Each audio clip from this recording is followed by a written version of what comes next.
નમસ્કાર મારા વાલા વિદ્યાર્થી મિત્રો, કેમ છો?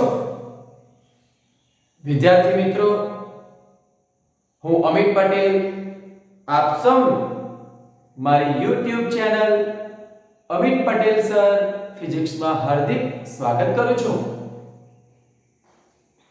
વિદ્યાર્થી મિત્રો, આપણે ધોરણ 12 ના પ્રકરણ 11 એની અંદર વિકિરણ અને દ્રવ્યની દ્વૈત પ્રકૃતિની અંદર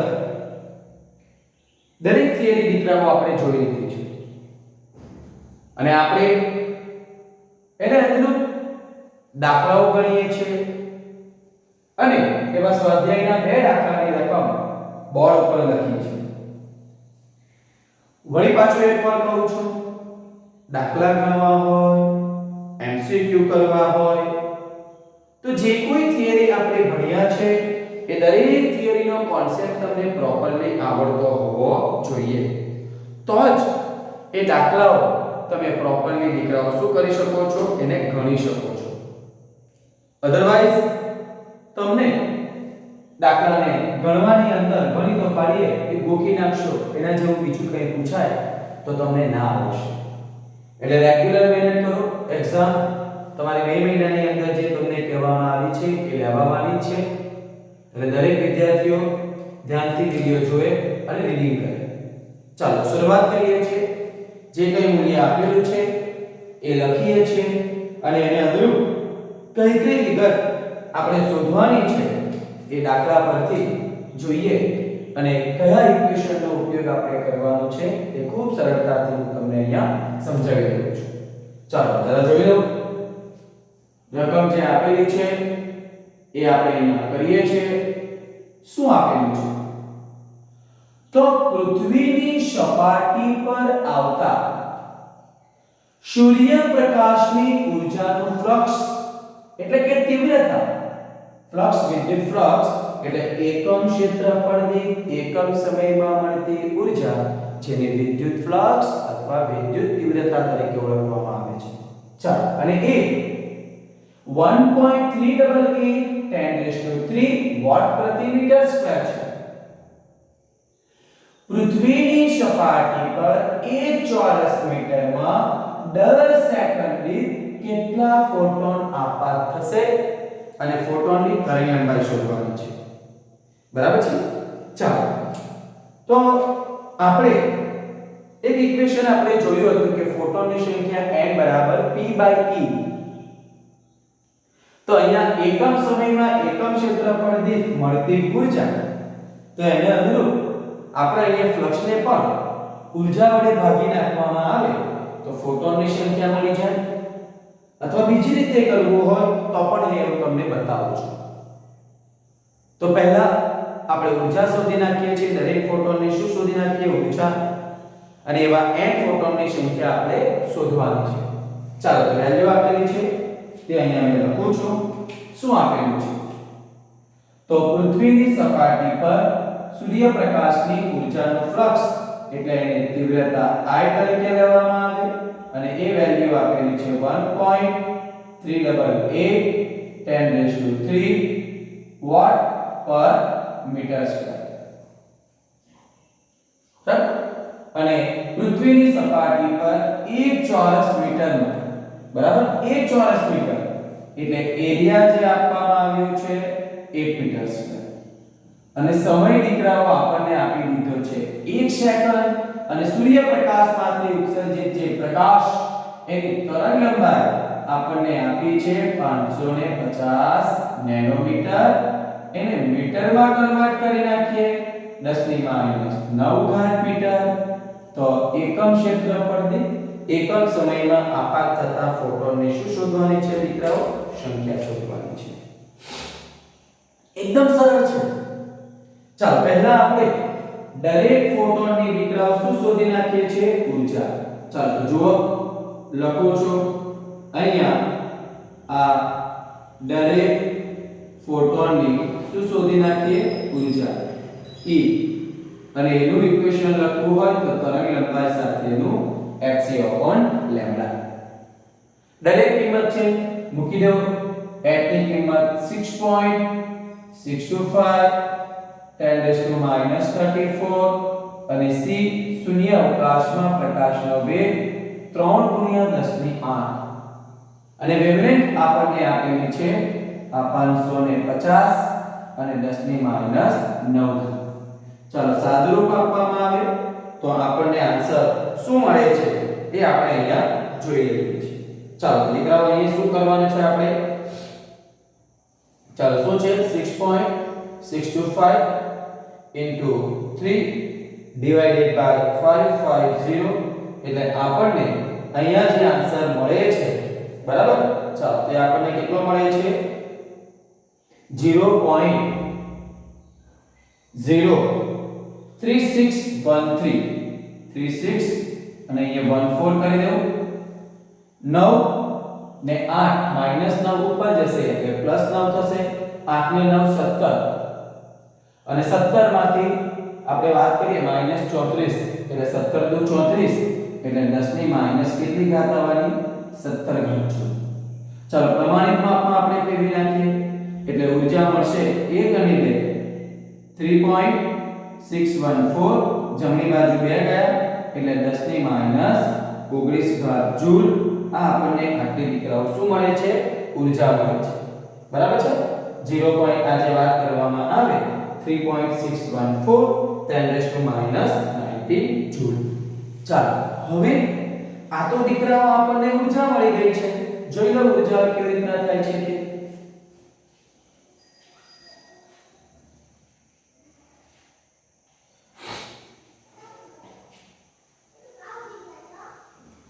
ઊર્જાઓ કેવી રીતના શોધાય છે તે ખબર પડી ગઈ કે E hc/λ એ દરેક ફોટોનની ઊર્જા છે. તરંગ લંબાઈ આપી હોય તો hc/λ અને આવૃત્તિ આપેલી હોય તો hf આવે છે. હવે દીકરાઓ ફોટોનની સંખ્યા હું બે રીતે શોધી શકતો છું. એ તમે જરા જોઈ લો હે ને એટલે તમને ખ્યાલ આવશે. એટલે બે રીતે અહીંયા કેલ્ક્યુલેશન કરીએ છીએ ફોટોનની સંખ્યા. બંને સૂત્રની અંદર આનો ઉપયોગ થશે. જોઈ લો તમને જે મેથડ ફાવે એ તમે અહીંયા કરી શકો છો. એકદમ સરળ છે બરાબર. આ આપણે લખીએ છીએ પ્રથમ રીત અને અહીંયા પહેલા બીજી રીત તમને બતાવી દઉં છું બરાબર. કે ફોટોનની સંખ્યા તમારે જોતી હોય તો એકદમ સરળતાથી અહીંયા લખી દેવાનું કે શું માંગેલું છે એકમ ક્ષેત્રફળ દીઠ આ એકમ ક્ષેત્રફળ દીઠ દર 1 સેકન્ડ દીઠ દર 1 સેકન્ડ દીઠ આપાત થતા આ ફોટોન્સની સંખ્યા આપણે પહેલામાં લખીએ તે p/e લખતા હતા ને અને આમાં સમય એકમ જ છે એકમ ક્ષેત્રફળ જ છે એટલે તીવ્રતાની અંદર ખાલી ક્ષેત્રફળ આવે એટલે આપણને અહીં સરળતાથી આપણે અહીં કરી શકીએ છીએ I ના છેદમાં e. શું કરી દેવાનું દીકરાઓ I ના છેદમાં e. આવી ગયો તમારો જવાબ. I ની કિંમત દીકરાઓ આપણને આપેલી છે 1.388 અને 10⁻³ અને આની અંદર આ તીવ્રતા એટલે શું ખબર n ફોટોનની ઊર્જા દીકરાઓ 1 સેકન્ડમાં એકમ ક્ષેત્રફળ દીઠ મળતા આટલી મળી જાય છે. અને ઊર્જાની વાત કરવામાં આવે તો આપણે એને શોધી નાખ્યું 3.614 અને 10⁻⁹. ચાલો therefore n ની કેલ્ક્યુલેશન કરી નાખીએ દીકરાઓ. કેટલો જવાબ આવે છે તે આપણે અહીંયા જોઈ લઈએ. ચાલો તો શું કરું છું મેં અહીંયા જોઈ લો તમે 1.388 ડિવાઇડેડ બાય આપણે કેટલા કરીએ છીએ 3.614 એટલે આપણને જવાબ દીકરાઓ મળે છે 0. કેટલો જવાબ મળે છે દીકરાઓ આપણે જોઈ લો આ 0.384 અને 19 ને 3 22. આ આપણને શું મળી જાય છે ફોટોનની સંખ્યા. અને પ્રમાણિત માપમાં દીકરાઓ આપણે લખવું હોય બરાબર એને પ્રમાણિત કરવો હોય તો આપણને જુઓ 10 સેકન્ડ દીઠ ઉત્સર્જિત ફોટોનની સંખ્યા 3.84 જમણી બાજુ ગયા એટલે અહીંયા મળે છે 1 ફોટોન્સ પ્રતિ સેકન્ડ. વિધાન લખ્યું છે એટલે ખાલી ફોટોન લખશો તો પણ કંઈ વાંધો નથી. એટલે આ ફોટોનની સંખ્યા દીકરાઓ આ રીતે પહેલી રીત છે. આપણે તમને સરળ રીત તમને બતાવી દીધી. ડાયરેક્ટ તીવ્રતા પરથી કરવી હોય, તીવ્રતાની વ્યાખ્યાનો ઉપયોગ કરવો હોય તો કેવી રીતે શોધી શકાય? એ પણ એક સરળ રીત છે. તે પણ હું તમને બતાવું છું. ચાલો અહીંયા જરા ધ્યાન આપો. તીવ્રતાની વ્યાખ્યાનો ઉપયોગ કરીએ છીએ કે વિદ્યુત ફ્લક્સ અથવા તો તીવ્રતા I બરાબર અહીંયા તમારે લખવી હોય તો શું થઈ જાય છે દીકરાઓ? દરેક ફોટોનની ઊર્જાની વાત કરવાની છે. બરાબર છે? એટલે અહીંયા જે તમને વાત કરવામાં આવે એ તમને ખૂબ સરળતાથી અહીંયા ખબર પડી જશે. ચાલો તો અહીંયા ફોટોનની કુલ ઊર્જા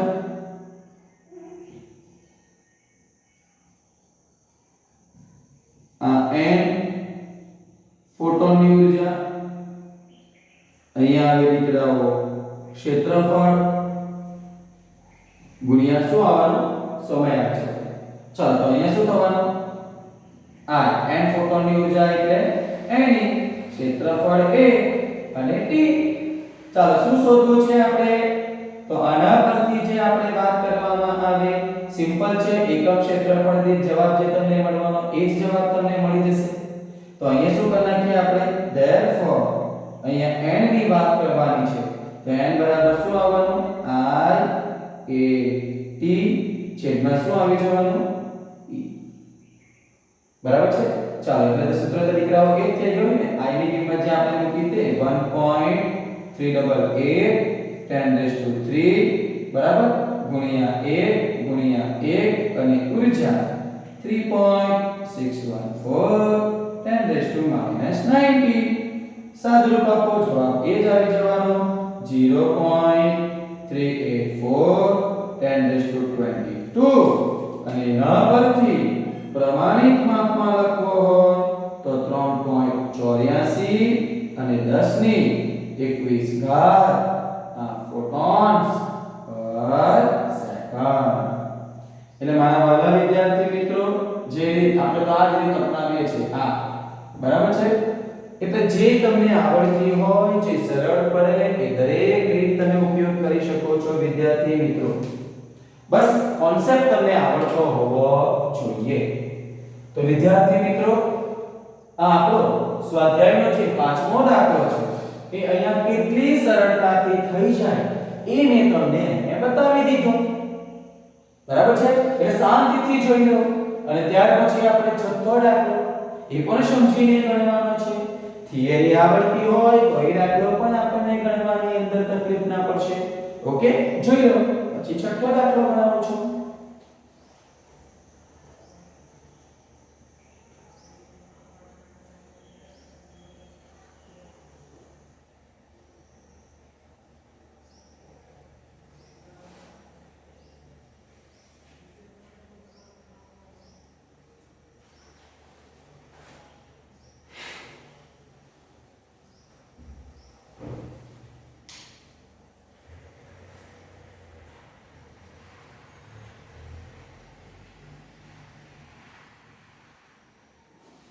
ચાલો હવે સ્વાધ્યાયના છઠ્ઠા દાખલાની વાત કરીએ છીએ.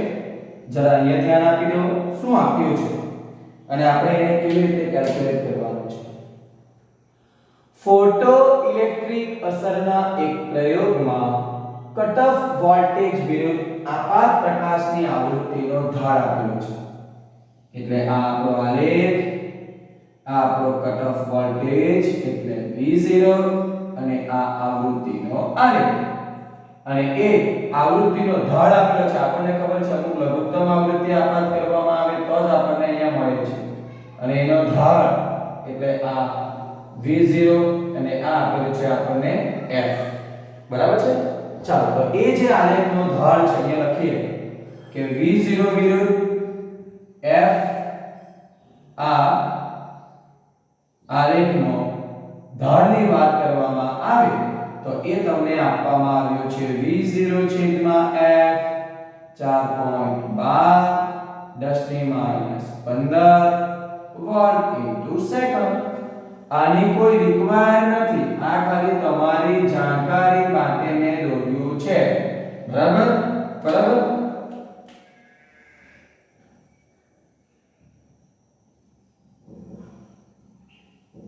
એની કોઈ રિક્વાયર નથી, છતાં પણ મેં તમને અહીંયા બતાવ્યું છે. અને દીકરાઓ આપણે શું શોધવાનું છે? પ્લાન્ક અચળાંક. હવે પ્લાન્ક અચળાંકની કિંમત તો આપણને બધાને ખબર છે, 6.625 10 -34. એટલે એ જવાબ અહીંયા લાવવાનો છે, એને નિયર અબાઉટ આવવો જોઈએ. કટ ઓફ વોલ્ટેજ વિરુદ્ધ આપાત પ્રકાશની આવૃત્તિના આલેખનો ઢાળ તમને આપી દીધો છે. ચાલો પ્લાન્ક અચળાંકનું મૂલ્ય, એ જે પ્લાન્ક અચળાંકનું મૂલ્ય છે એની વાત કરી દઈએ. તો દીકરાઓ આપણી પાસે ઊર્જાનું એક સૂત્ર છે. શું છે? તો આ ઊર્જા E બરાબર કટ ઓફ વોલ્ટેજ સાથેનું શું છે? EV0 છે. અને આવૃત્તિ સાથેનું ઊર્જાનું સૂત્ર શું થાય છે? તો E બરાબર hf થાય છે. આ બંનેને આપણે શું કરી દેવું? સરખાવી દેવું. એટલે આપણને શું મળે છે? જોઈ લો, અહીંયા લખી દઈએ છીએ આપણે EV0 hf. આપણે શું શોધવાનું છે દીકરાઓ? પ્લાન્ક અચળાંક. એટલે h ને ત્યાં જ રહેવા દો, f ને છેદમાં લઈ આવો. એટલે v0 છેદમાં શું આવી ગયું? f. અને આ આવી ગયું h. ચાલો કિંમત મૂકવામાં આવે તો અહીંયા આ h બરાબર e ની કિંમત દીકરાઓ કેટલી મૂકવાની? 1.6 10 -19 જૂલ, સોરી 19 કુલમ. અને v0 છેદમાં f એટલે આપણને જવાબ મળે છે 4.12 અને 10 ની -15. ચાલો સાદુરૂપ આપીએ. આ 5 20 24 ઘાત તો આવી ગયો, બરાબર, 34 સોરી, બરાબર. એટલે આપણે જે ગુણાકાર આવે છે એ જ આપણે જોવાનું છે, કેટલો આવે છે તે જોઈ લઈએ. ચાલો તો આપણને કિંમત કેટલી આપેલી છે? 1.6 ઇન્ટુ આપણે કરીએ છીએ 4.12, એટલે મને આન્સર મળે છે 6.592. આ 6.592 ઇન્ટુ આ 10 -34 અને એનો એકમ લખવો હોય તો જૂલ ઇન્ટુ સેકન્ડ. એકમ શું થાય છે આના પરથી જોઈ લો, આના પરથી તમને ખબર પડી જાય. વોલ્ટ, બરાબર છે. એટલે એ જે એકમ મળે છે એ આપણને શું થાય છે? Joule into second. એટલે અહીંયા જે પ્લાન્ક અચળાંકની વેલ્યુ તમને મળે છે એ h બરાબર 6.592 10 -34 જૂલ ઇન્ટુ સેકન્ડ. આન્સર તમને અહીંયા મળી જાય છે. એટલે આ રીતે આપણો આ જે સ્વાધ્યાયનો છઠ્ઠો દાખલો છે એ પણ ખૂબ સરળતાથી દીકરાઓ તમે અહીંયા ગણી શકો છો. બસ દાખલા ગણવા માટે રિક્વાયર છે તમને એનો કોન્સેપ્ટ ખબર હોવો જોઈએ કે કયા ઇક્વેશનનો ઉપયોગ કરી શકાય. તો મારા વાલા વિદ્યાર્થી મિત્રો, શાંતિથી બંને દાખલાની જે બોર્ડ પર રકમ લખી છે એ રકમને પ્રોપરલી વાંચો.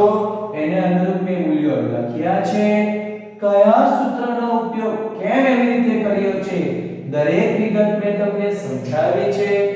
આ દાખલાની અંદર પહેલી રીત પણ બતાવી છે, બીજી રીત પણ બતાવી છે. આપણે આનો ઉપયોગ કરીશું. તમે આ ફાવતું હોય તો પણ કરી શકો છો. અને એ જ પ્રમાણે સ્વાધ્યાયનો જે છઠ્ઠો દાખલો છે એ આલેખ દોરીને ઢાળની વેલ્યુ કેવી રીતે લખી શકાય એ પણ મેં તમને અહીંયા બતાવી છે. તમારા વાલા વિદ્યાર્થી મિત્રો, દરેક સ્ટેપ સમજીને જે કેલ્ક્યુલેશન તમારે સમજીને લખવાની છે એ તમારી નોટબુકની અંદર દરેક સ્ટેપ બોર્ડ પરથી વ્યવસ્થિત સમજીને લખી લો. દાખલો કરતા કોઈ જગ્યાએ તમને સમજ ના પડે તો તમે મને ડાયરેક્ટલી કોલ કરીને પૂછી શકો છો. તો બરાબર, એટલે બંને દાખલા વ્યવસ્થિત રીતે બોર્ડ પર ગણ્યા છે. બરાબર, શાંતિથી લખી લો. અને વિદ્યાર્થી મિત્રો, આ વિડિયો લેક્ચરની અંદર આપણે આટલું જ રાખીએ છીએ. બાકીનું નેક્સ્ટ વિડિયોની અંદર જોઈશું. Okay, thank you.